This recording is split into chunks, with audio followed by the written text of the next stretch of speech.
Bonjour à tous. Alors pour tenter de vous faire mieux comprendre ce chapitre intitulé Conquête pré-romaine et romanisation, je vous propose une petite vidéo qui va reprendre les principaux éléments des différentes activités.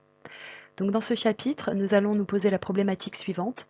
Comment Rome parvient-elle à dominer l'ensemble du bassin méditerranéen? Alors je vous rappelle que nous avons vu dans le chapitre précédent concernant la République romaine que l'extension des conquêtes romaines débute durant cette République et qu'elle est à son apogée au 1er siècle avant Jésus-Christ. Donc durant l'Empire, le premier empereur romain, Auguste, poursuit l'extension des conquêtes, mais globalement, la surface de l'Empire romain évolue peu. Il fallait donc dans l'activité numéro 1 tout d'abord colorier en orange le territoire de l'Empire romain au IIe siècle après Jésus-Christ. Puis il fallait placer la capitale politique mais également économique de l'Empire, Rome.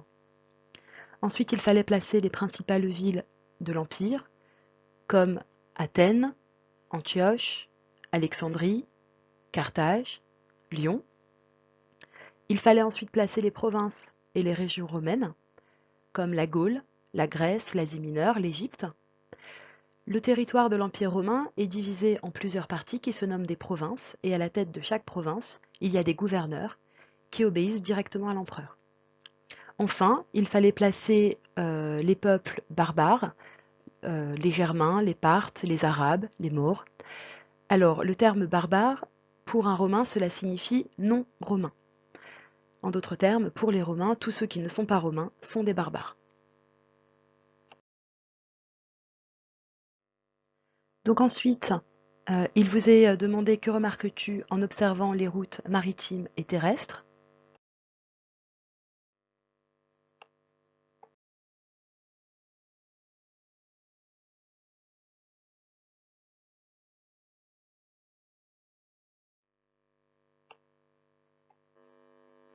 Donc ensuite, il vous est demandé combien d'habitants compte la ville de Rome et comment se nomment les habitants dans lesquels vivent les Romains. Grâce à ces documents, on apprend qu'au IIe siècle après Jésus-Christ, Rome compte plus de 1 million d'habitants. Donc on peut dire que c'est une ville de taille très importante. On pourrait même parler de métropole. Vous voyez que la ville est surnommée l'Ours, qui a donné le terme urbanisation. Les Romains vivent dans des immeubles nommés les insulae, une insula au singulier, des insulae. Ce sont des immeubles d'habitation collective permettant de loger une population importante. Donc ensuite, il vous est demandé de comprendre quels sont les différents bâtiments qui composent cette capitale politique et économique en parvenant à trouver quels sont les bâtiments qui ont une fonction politique, économique, culturelle et religieuse. Concernant les bâtiments à fonction politique, il y a les palais impériaux, le forum républicain et les forums impériaux. Concernant les bâtiments à fonction économique, il y a les marchés de Trajan, là où s'effectuent les activités commerçantes. Concernant les bâtiments à fonction culturelle, il y a le Colisée où se déroulent les jeux du cirque, mais également le Circus Maximus, là où se déroulent les courses de chars. Enfin, il y a de très nombreux temples à Rome, illustrant la fonction religieuse de la ville. Ici sont représentés les temples de Vénus et de Rome.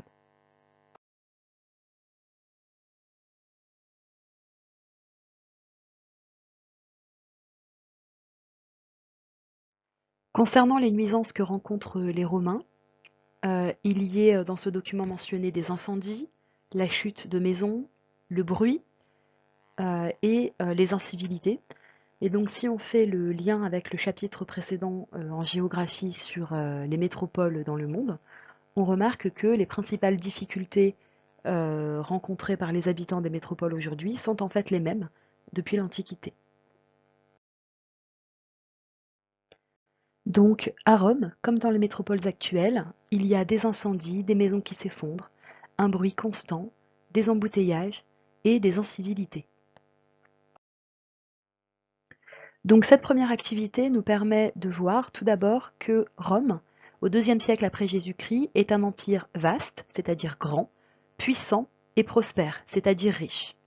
Entre le 5e siècle avant Jésus-Christ et le 1er siècle avant Jésus-Christ, Rome a donc conquis l'ensemble du bassin méditerranéen et Rome est la capitale de ce vaste empire. Toutes les routes maritimes et terrestres s'y rejoignent. Cette puissance de la capitale politique et économique de l'empire, Rome, surnommée donc l'URBS, se manifeste par le fait que toutes les villes de l'empire cherchent à reproduire les monuments et les bâtiments présents dans la capitale. Par ailleurs, l'empire est protégé grâce au limes, qui est une sorte de frontière qui peut avoir deux aspects différents. Soit il s'agit d'une frontière au sens concret du terme avec la présence d'un mur, comme par exemple au nord de la Bretagne, le mur d'Adrien, mais le plus souvent, il s'agit d'une ligne qui n'est pas matérialisée dans l'espace, juste il y a des soldats, des troupes auxiliaires, qui sont constituées donc d'hommes libres de l'Empire ou de peuples barbares, qui cherchent, en servant l'empereur et l'Empire romain, à obtenir la citoyenneté romaine. La stabilité politique et militaire permise par le limes et par la présence des troupes auxiliaires permet le développement du commerce dans l'Empire, ce qui enrichit les principales villes de l'Empire et notamment la capitale Rome. Cette période de stabilité, au 1er et 2e siècle après Jésus-Christ, a été nommée la paix romaine, en latin la Pax Romana. Alors cette activité numéro 2 va nous permettre de travailler sur l'empereur romain et nous allons voir qu'il est tout-puissant. Alors nous allons travailler sur un empereur romain en particulier, Auguste. Nous allons comprendre quels sont les différents pouvoirs qu'il possède, mais il faut bien comprendre que les pouvoirs possédés par Auguste, en fait, seront possédés par tous les autres empereurs romains.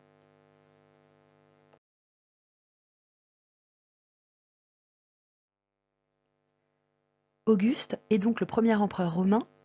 Il devient empereur en 27 avant Jésus-Christ et il meurt en 14 après Jésus-Christ.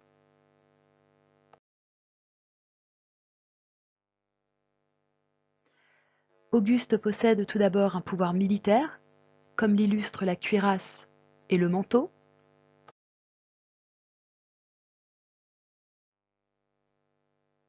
De plus, l'empereur détient tous les pouvoirs politiques. Grâce à ses nombreuses victoires militaires, il a acquis une grande richesse qu'il distribue aux plus pauvres, mais également du blé, qu'il distribue donc aux citoyens romains les plus pauvres. Enfin, il possède un pouvoir religieux important, tout d'abord parce qu'il est considéré comme l'égal d'un dieu, c'est-à-dire comme Vénus ou Mars. Mais il détient également un pouvoir religieux car il est le chef de la religion romaine. Alors dans un premier temps, Auguste tente de maintenir l'illusion d'un maintien de la République, notamment en maintenant une magistrature importante qui existait durant la République. Il s'agit donc du Sénat. Donc les sénateurs demeurent sous l'Empire, mais ils n'ont plus aucun pouvoir. Ils émettent des avis à l'empereur, mais c'est l'empereur qui prend toutes les décisions. Alors, les jeux du cirque, qui se déroulent au Colisée ou au Circus Maximus, prennent la forme de combats de gladiateurs contre des animaux féroces, mais également de combats entre gladiateurs, combats à mort. Et donc, au Circus Maximus ont lieu les courses de chars. Les jeux du cirque sont donc des spectacles durant lesquels ont lieu des courses de chars ou bien des combats entre gladiateurs ou encore des combats entre gladiateurs et des bêtes féroces. Les jeux du cirque ont une fonction éminemment politique parce que, grâce au divertissement, par ces jeux, mais également en fournissant de la nourriture, d'où l'expression du pain et des jeux, eh bien, l'empereur occupe les citoyens romains qui ainsi ne se préoccupent pas de politique, ne critiquent pas le fait que l'empereur confisque l'ensemble des pouvoirs et donc maintient une stabilité politique, mais donc on n'est plus du tout dans un système politique où les citoyens expriment leur avis, donc dans une république, on est véritablement dans un empire, c'est-à-dire dans un régime politique où un homme, l'empereur, exerce l'ensemble des pouvoirs. C'est la raison pour laquelle on peut dire que l'empereur romain est tout-puissant. Donc Octave Auguste devient le premier empereur romain en 27 avant Jésus-Christ. Il concentre l'ensemble des pouvoirs, le Sénat existe toujours mais il exprime un avis et il ne prend aucune décision. De la même façon, les citoyens ne prennent aucune décision. Ce schéma nous permet bien de comprendre comment l'empereur concentre l'ensemble des pouvoirs. Donc les pouvoirs militaires parce qu'il dirige l'armée, il décide de la paix et de la guerre, des pouvoirs religieux, il dirige la religion romaine. D'un point de vue politique, il décide de la levée des impôts, il rédige les lois, il nomme les gouverneurs qui dirigent les provinces, il nomme les magistrats qui contrôlent et gouvernent la ville de Rome, et il nomme les membres du Sénat.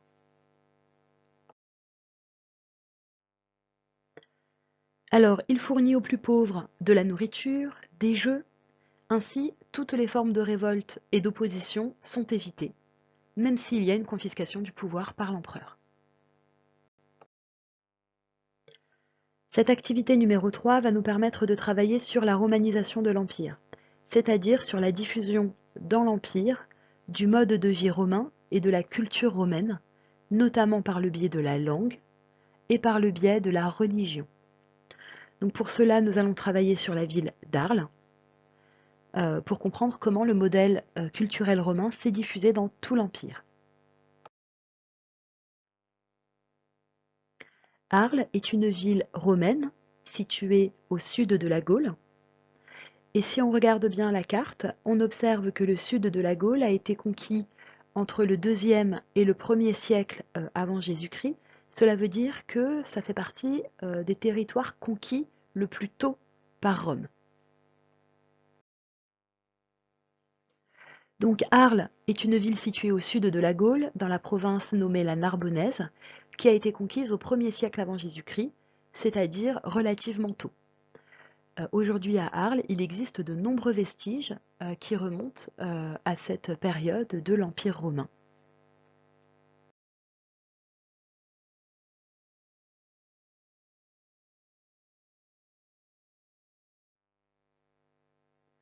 La diffusion de la romanisation, donc du mode de vie et de la culture des Romains dans l'Empire, se fait tout d'abord par la construction de monuments romains, comme le forum, l'amphithéâtre, le théâtre ou les thermes.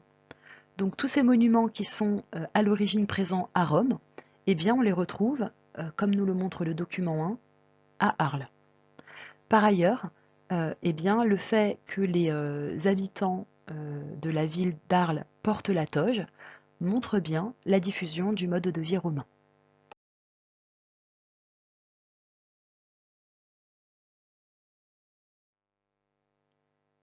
La diffusion du mode de vie romain et de la culture romaine s'observe également par la diffusion de la religion et notamment du culte impérial dans les provinces, c'est-à-dire que dans les provinces, l'empereur est également honoré comme un dieu.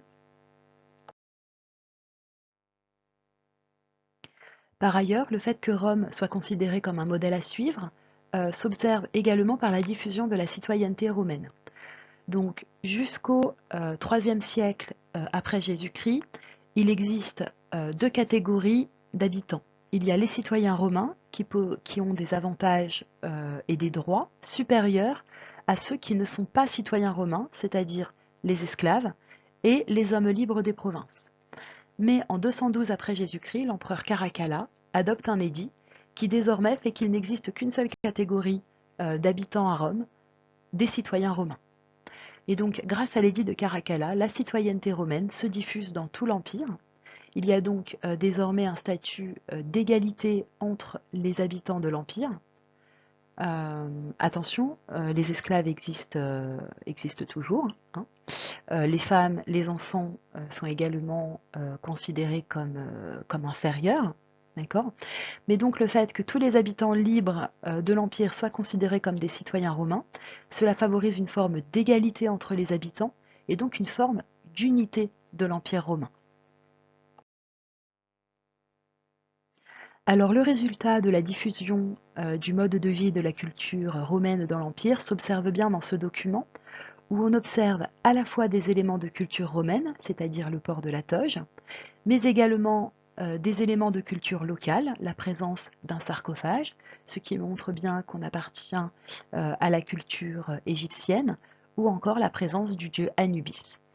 En effet, la diffusion de la romanisation n'a pas pour but de remplacer totalement les cultures locales. Ici, on voit bien dans ce document funéraire qu'il y a un mélange des cultures locales, ici égyptiennes, et de la culture romaine. Alors si on prend l'exemple de la Gaule, la religion romaine se diffuse, c'est-à-dire le panthéon romain composé donc des dieux romains comme Vénus, la déesse de l'amour, Mars, la déesse, le dieu pardon, de la guerre, Jupiter, Héra, bien, donc le panthéon romain, le culte impérial, donc voué aux empereurs, mais également le maintien de la culture locale, et donc en Gaule, il s'agit du rôle des druides. Et donc, tous ces éléments-là se maintiennent en Gaule et forment un mélange un petit peu nouveau et un mélange un petit peu unique. Donc en Gaule, c'est ce qu'on nommera la civilisation gallo-romaine. Alors, troisième et dernière partie du cours, la romanisation de l'Empire. Donc les villes les plus importantes de l'Empire adoptent le mode de vie romain. Donc l'adoption du panthéon romain, c'est-à-dire donc l'ensemble des divinités romaines. Attention, donc comme je l'ai dit, les dieux locaux sont conservés. Par ailleurs, les habitants des principales villes de l'Empire adoptent le latin comme langue principale. De plus, des monuments romains sont construits dans tout l'Empire, des théâtres, des amphithéâtres, des aqueducs. Ce sont des ponts qui servent à transporter l'eau et donc à faire en sorte que les villes puissent avoir un accès facile à l'eau, notamment pour utiliser donc les thermes, les bains publics. Enfin, le culte impérial se diffuse dans tout l'Empire. Jusqu'au IIIe siècle après Jésus-Christ, les habitants de l'Empire ont des statuts différents et seuls les Italiens sont des citoyens romains qui bénéficient de droits et d'avantages. Mais en 212 après Jésus-Christ, donc au IIIe siècle après Jésus-Christ, l'empereur Caracalla accorde la citoyenneté romaine à tous les habitants, hommes, de l'Empire. Ce qui favorise donc l'unité de l'Empire romain et ce qui explique aussi pourquoi cette domination étrangère donc par les Romains a été progressivement acceptée parce qu'elle offrait des droits et des avantages. Alors attention, je vous rappelle qu'il y a eu des révoltes contre la présence romaine, mais ces révoltes ont été globalement toutes réprimées. Et au 1er et 2e siècle après Jésus-Christ, il y a une situation de grande stabilité, de grande pacification dans l'Empire. Alors pour répondre à la question que nous nous posions en problématique, comment Rome est-elle parvenue à devenir un vaste empire? Eh bien en conclusion, on peut tout d'abord dire que c'est d'abord grâce à une armée puissante qui est formée de citoyens romains, qui a réussi à imposer sa domination et une situation de paix autour du bassin méditerranéen au 1er et 2e siècle après Jésus-Christ. Dans ce système politique, les empereurs romains concentrent tous les pouvoirs et ils sont honorés comme des dieux. Et la romanisation constitue un modèle culturel qui se diffuse dans tout l'Empire. Et donc le modèle culturel romain, le mode de vie romain se diffuse dans tout l'Empire. Et une nouvelle culture se forme, constituée à la fois des apports de la culture romaine, au niveau des vêtements, de la religion, de la langue, tout en préservant les cultes locaux et les traditions locales, à condition qu'il y ait un respect de la religion romaine et un respect du rôle et de l'autorité de l'empereur.